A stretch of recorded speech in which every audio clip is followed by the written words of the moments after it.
ইয়া রাসূলুল্লাহ, এক ব্যক্তি আল্লাহর রাস্তায় লড়াই করেছে, তার উদ্দেশ্য হলো দুইটা, আল্লাহর কাছে সওয়াব কামাই করা আর মানুষের বাহবা কামাই করা। ফামা লাহু ইয়া রাসূলুল্লাহ, হুজুর সে কি পাবে? নবী জবাব দিলেন, লা শাইআ লাহু, সে কিছুই পাবে না। সাহাবী আবার তিনবার প্রশ্ন করলেন, নবী জবাব দিলেন, লা শাইআ লাহু, লা শাইআ লাহু, লা শাইআ লা, সে কিছুই পাবে না, সে কিছুই পাবে না, সে কিছুই পাবে না, সে কিছুই পাবে না। এটা নবীজি বলে দিলেন। কেন? ইন্নাল্লাহা লা ইয়াকবালু মিনাল আমালি ইল্লা মা কানা লাহু খালিসা।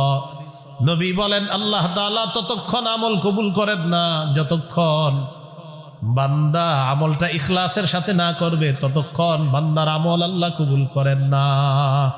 তাহলে দাওয়াত দেওয়ার সময় ইখলাস থাকা। মা বোনদের প্রতি কি দাওয়াত দিবেন? যারা নারী আছে, পর্দার কথার বলা, ঘরে অবস্থান বেশি বেশি করবেই কথা বলা, তাদের নামাজের শ্রেষ্ঠ জায়গা ঘর, এটা বেশি বলা। সূরা আহজাবের 33 নম্বর আয়াতে আল্লাহ বলেন, ওয়াকারনা ফি বুয়ুতিকুন্না ওয়ালা তাবাররাজনা তাবাররুজাল জাহিলিয়াতিল উলা ওয়া আকিমনাস সালাতা ওয়া আতিনাজ যাকাতা ওয়া আতি'নাল্লাহা ওয়া রাসূলা। আল্লাহ তাআলা বলেন, নারীদেরকে আপনি হুকুম করেন, আদেশ করেন। এবার দেখেন নারীদেরকে আল্লাহ তাআলা নবীর মাধ্যমে কি দাওয়াত দেয়। নবী আপনি বলে দেন, ওয়াকারনা ফি বুয়ুতিকুন্না, নারীরা তোমরা ঘরে অবস্থান করবা, ওয়ালা তাবাররাজনা তাবাররুজাল জাহিলিয়াতিল উলা, জাহিলি যুগের নারীদের মতো তোমরা রাস্তায় বের হবা না।